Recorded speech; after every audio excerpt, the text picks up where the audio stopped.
مفتی طارق مسعود کے بیانات کے لیے مفتی صاحب کے آفیشیل چینل مفتی طارق مسعود سپیچز کو سبسکرائب کریں۔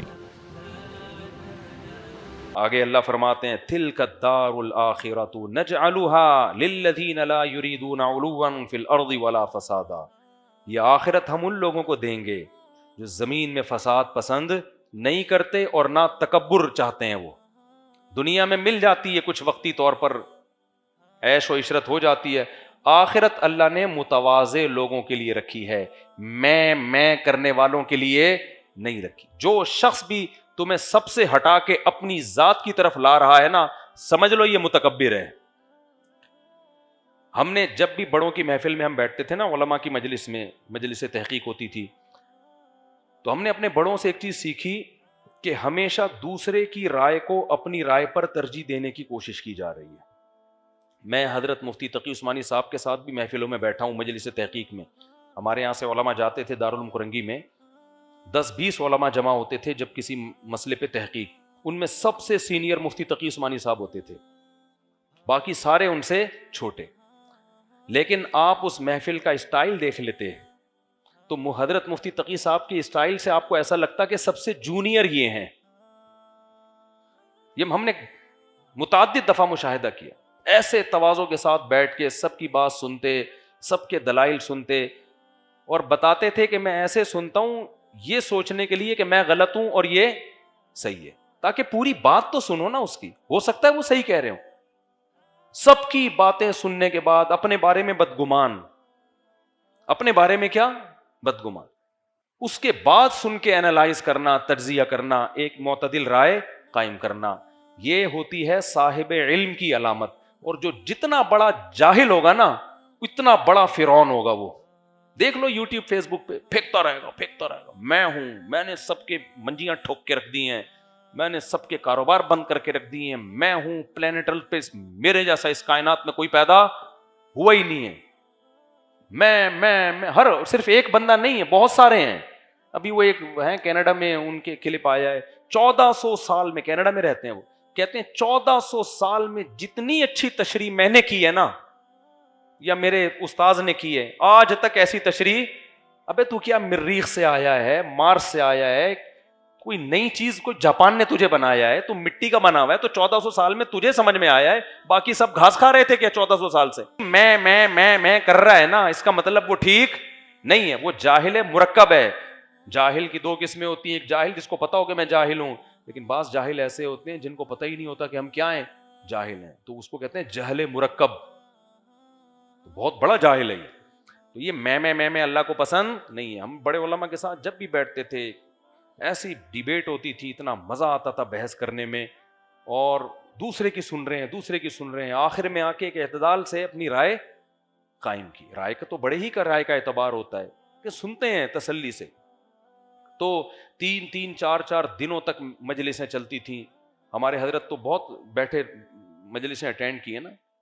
ایک دفعہ کیا ہوا، ہمارے شیخ حضرت مفتی رشید احمد صاحب رحمہ اللہ اور ان کے استاذ حضرت مفتی شفیع صاحب رحمہ اللہ، جو مفتی تقی عثمانی صاحب کے استاذ ہیں، فرماتے ہیں کہ ایک شخص سوال لے کر آیا اور کہا کہ جواب لکھیں جس پہ 2 مفتی ایگری ہوں، مفتی محمد شفیع صاحب بھی اور ان کے شاگرد حضرت مفتی رشید احمد صاحب بھی، یہ دونوں ایگری ہوں اور پھر فتویٰ لکھیں۔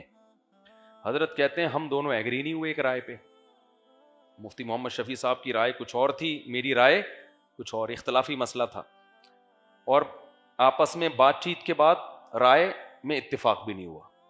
تو حضرت فرماتے ہیں میں نے حضرت مفتی شفیع صاحب سے کہا کہ بھئی آپ بڑے ہیں، تو ایسے موقع پہ پھر آپ اپنی رائے کے مطابق جواب لکھ دیں، آپ سینئر ہیں، بھئی عوام کے لیے تو جو بھی صحیح سینئر مفتی ہو اس کی رائے ہے نا، تو آپ لکھ دیں۔ اب بعض لوگ فوراً پتہ ہے کیا کہتے ہیں، چھوڑو ان دونوں کو، دلیل کیا کہہ رہی ہے؟ ابے بھائی دلیل کو سمجھنے میں ہی تو اختلاف ہو رہا ہے، دلیل کو سمجھنے میں کیا ہو رہا ہے، اختلاف ہو رہا ہے۔ تو جیسے ہم کہتے ہیں نا کہ بھئی ابو حنیفہ کی رائے کو فالو نہیں کرو گے تو آج کل کے اسکالر کی رائے کو فالو کرنا پڑے گا، وہ فوراً کہتے ہیں نہ آج کل کے اسکالر نہ ابو حنیفہ، حدیث کو فالو کرو۔ ابے کمبختو، حدیث کو سمجھنے میں ہی تو اختلاف ہو رہا ہے۔ اگر اتنا آسان معاملہ ہوتا تو ابو حنیفہ اور شافعی کی رائے میں اختلاف کیوں ہوتا؟ ایسے صرف فارغ ترین لوگ دنیا میں موجود ہیں۔ تو حدیث دونوں طرف ہے، تبھی تو رائے میں اختلاف ہو رہا ہے۔ تو پھر حدیث کا ایک مطلب وہ ہے جو ابو حنیفہ لے رہے ہیں، ایک 15ویں صدی کے لوگ لے رہے ہیں، تو ہم کہتے ہیں ان کی رائے میں غلطی کا امکان زیادہ ہے، ان کی رائے میں غلطی کا امکان کم ہے. حدیثیں تو دونوں کے پاس ہیں. آج کی بات واقعہ سناؤں میں. آج ایک بندہ آ گیا میرے پاس عصر میں کہ آپ کہتے ہیں 2 نمازیں اکٹھی پڑھنا قضا کر کے جائز نہیں ہے. یہ تو ترمذی کی صحیح حدیث ہے انس بن مالک کی کہ نبی نے غزوہ تبوک میں ظہر کے فوراً بعد کیا پڑھی ہے؟ عصر پڑھی ہے. میں نے کہا صحیح حدیث نہیں ہے. کہہ رہے میں نے اسلام 360 میں دیکھا ہے. میں نے کہا بھائی اسلام 360 نے تو مختلف لوگوں کے ترجمے نقل کیے ہوئے، وہ کوئی ذمہ دار تھوڑی ہے اسلام 360 اس بات کا. کہہ رہے نہیں وہ ہے وہ بہت. پھر میں نے کہا آپ لے آئیں، تو کسی نے بھی اس حدیث کو صحیح نہیں کہا. میں نے کہا یہی حدیث بخاری میں ہے، ترمذی میں ہے کہ حضرت انس بن مالک کہتے ہیں نبی صلی اللہ علیہ وسلم ظہر کے ساتھ فوراً ہی عصر پڑھ لیتے تھے. بخاری میں ہے کہ جب جلدی ہوتی ظہر پڑھ کے سوار ہو جاتے تھے. ظہر پڑھ کے کیا ہو جاتے تھے؟ سوار ہو جاتے تھے. ہاں جب دیر کرتے تو پھر ظہر عصر ملا کے پڑھتے، یعنی ظہر کو عصر کے وقت تک لے کے جاتے، قریب کر دیتے اس کے. یعنی تو ایک دم نا وہ بندہ ہی حیران ہو گیا کہ یار یہ کیا ہے. پھر میں نے اس کو سند کی بحث بتائی. میں نے کہا یہ سند بھی ٹھیک نہیں ہے، کن کن محدثین نے اس کو ضعیف کہا ہے. تو پھر میں نے کہا میرے بھائی حدیثیں ہر ایک کے پاس ہوتی ہیں، حدیث کے مفہوم اور اس کا مطلب کیا ہے، اس کے مقابلے میں دوسری حدیث کون سی ہے، یہ اچھا خاصا ایک علم ہے. یہ آج کل کے اسکالر بچے ہیں پرانے اسکالرز کے مقابلے میں. سمجھتے ہو کہ نہیں سمجھتے؟ بس جلدی سے میں بیان ختم کرتا ہوں. تو